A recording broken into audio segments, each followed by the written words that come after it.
मौका दिया। किसान मजदूर रात में थक के सो जाते हैं, सपने में देखते हैं कि जीवन बदल रहा है, गरीबी खत्म हो रही है। सुबह जब आंख खुलती है तो लगता है वापस जुगा तू है। ऐसा ही इस बार का बजट गरीबों के लिए था। महोदय, मैं अपने क्षेत्र से शुरुआत करूंगा। मेरा क्षेत्र नगीना बाढ़ प्रभावित है, कोई चर्चा नहीं हुई। किसान आम आदमी परेशान है, कोई चर्चा नहीं हुई। गन्ना मिल समय पे पैसा नहीं देती है। गुलदार ने 30 लोगों की जान एक साल में ली है पिछले, कोई फर्क नहीं पड़ता अमीरों को। उद्योग धंधे लगाने कोई बात नहीं हुई। मेडिकल कॉलेज और एम्स के निर्माण की कोई बात नहीं हुई।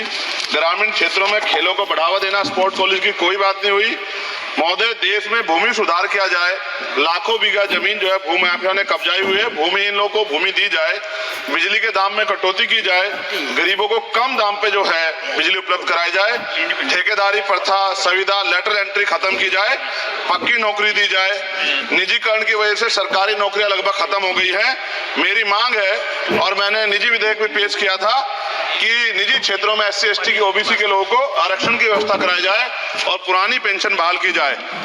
लोगों के पास एक तरफ सरकारी योजना चलाकर प्रधानमंत्री आवास योजना जो है उसके नाम पर मकान दिए जाने की बात होती है, वहीं दूसरी तरफ लखनऊ के अकबर नगर को तोड़ दिया जाता है। नवी मुंबई में के खार घर में What is his name? Patil. Patil is not Shanukas. No, this is the caste. उसकी जा रही This is caste Chandrasekhar. This Patil. Mike नहीं है सर, बंद कर रहे हो sir? Independent. This is independent. आ गया? धन्यवाद। हमारे लोग सर आर्थिक रूप से बड़े कमजोर हैं और 2 अप्रैल 2018 के मुकदमों के लिए कई बार सरकार से बात हुई, वापस नहीं हुई। उनको वापस करा जाए। भीमा को वकीलों को बहुत पैसे लगते हैं सर। भीमा कोरे गांव में 3000 लोगों पे मुकदमे हुए थे महाराष्ट्र में, वो वापस नहीं हुए। पुणे में दीक्षा भूमि जो हमारा गौरव है उसका वहां पार्किंग बना के उसको अपमानित किया जा रहा है, इसको बंद करा जाए। पेट्रोल पंप के जो डीलर्स मार्जिन है वो 2017 से नहीं बढ़ा सर, इसका असर ग्राहकों पे पड़ता है। इसका असर जो है पेट्रोल पंप के नेटवर्क सुचारू रूप से चलाने पे पड़ता है।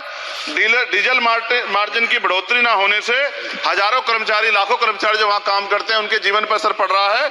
सहारा का में 10 करोड़ जमाकर्ता का लाखों करोड़ों रुपए जमा है। कंपनी बंद हो जाने के कारण 10 लाख से ज्यादा एजेंट बेरोजगार हो रहे हैं, नौकरी कहीं है नहीं। भुगतान ना होने के कारण जमाकर्ताओं के द्वारा एजेंट पर जबरदस्ती भुगतान कराने का दबाव बनाया जा रहा है, जिसके कारण 5000 से ज्यादा एजेंटों ने आत्महत्या कर ली है। सभापति महोदय, उत्तर प्रदेश देश का सबसे बड़ा सूबा है, उसको इस बजट में कुछ नहीं मिला और बहुत सारे मेंबर, 80 के लगभग हम मेंबर जो है उत्तर प्रदेश जीत के आए, ना के बराबर मिला। यूपी में 25 करोड़ से ज्यादा आबादी है उत्तर प्रदेश के अंदर, 5 किलो राशन सरकार दे रही है, लेकिन जीवन जीने के लिए काफी नहीं है। और भी बुनियादी सुविधाओं की जरूरत पड़ती है। अगर इज्जत की जिंदगी चाहिए उसके लिए सरकार के पास कोई उपाय नहीं है। यूपी जब एक बड़ा राज्य है, लेकिन यूपी में भाजपा सरकार की विकास गति बहुत धीमी है।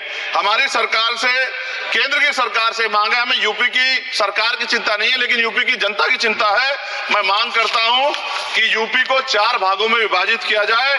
डॉक्टर बाबा साहब अम्बेडकर ने कहा था 1995 में, उनकी बुक है थॉट्स ऑफ लिंग्विस्टिक स्टेट, किताब में कहा था राज्य जितना छोटा होगा राज्य की प्रगति उतनी होगी, जनता को रोजगार मिलेगा और जनता का जीवन संपन्न होगा। मोदी, एक बात मुझे आपसे कहनी है, आपने भी ये विषय उठाया था जब आप अपनी बात रख रहे थे, शेड्यूल कास्ट के साथ जो धोखा किया गया सुप्रीम कोर्ट के जरिए, आप इस बात को इस तरह समझे, 1.5 साल पहले मैंने मांग की थी, अगर इतना हितैषी हमारे लोग होते तो जब EWS 10% दे सकते हैं तो 5% शेड्यूल कास्ट के उन जातियों को दिया जा सकता था, लेकिन दृढ़ संकल्प और इच्छा शक्ति नहीं है गरीबों के उत्थान की। साथ साथ OBC की जातियां उनको भी दिया जा सकता था। ये जो हमारे साथ खेल किया गया है, ये खेल जो है इसमें बहुत गुस्सा है, सरकार को संज्ञान लेना चाहिए और सत्ता और विपक्ष दोनों जो है अपना स्टैंड क्लियर कर दें, क्योंकि दलित समाज, आदिवासी समाज इसको देख रहा है, वो भूलेगा नहीं, जो उनके गले काटने काम करेगा उनको भूलेगा नहीं। और साथ साथ एक जो मेरी पर्सनल है सर, अभी मैं सुबह से प्रयास कर रहा था कि विनेश के लिए बोलूं, जब उसको डिस्क्वालीफाई किया गया, विनेश या नहीं, लेकिन ऐसा लगा जैसे हमें चाकू घुसेड़ दिया गया। मेरे आज भी याद है उस प्रोटेस्ट में मैंने रातें काटी हैं और 4-4 गोली खाई मैंने। ये देश की अस्मिता से जुड़ा मामला था, पर हमारी मांग ये थी कि सरकार स्टैंड क्लियर कर दे, तब भी सुनवाई नहीं की गई।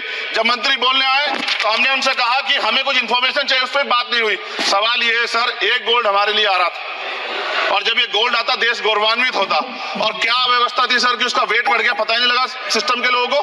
क्या बेवकूफी की गई है, ये सोचने का विषय है सर। ये बहुत महत्वपूर्ण, देश की बेटी का मामला है, ये हरियाणा की बेटी नहीं है सर, वो एक जात की बेटी नहीं है, वो हमारी बहन है, देश की बेटी है।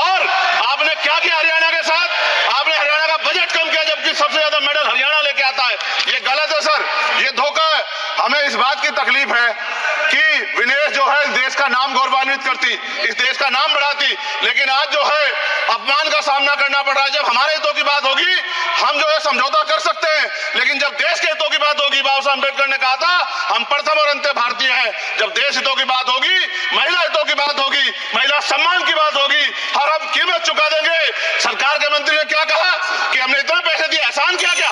खैरात दी क्या आपने कोई? खत्म कर रहा हूं सर, खैरात दी क्या आपने कोई? इससे ज्यादा पैसे हम आपको दे देंगे, लेकिन आपको चाहिए था कि इस मामले को संभालते और देश का सम्मान बढ़ाते। आपने लापरवाही बरती, इसका खामियाजा हमें भुगतना पड़ा। मैं आपसे आग्रह करूंगा कि जब वो बेटी देश लौटे सर, जब वो बेटी देश लौटे, रुक जाओ प्लीज वाइंड अप प्लीज। जब वो बेटी देश लौटे, मैं आपसे आग्रह करूंगा कि स्पीकर सर यहां बुला के उसका सम्मान करें।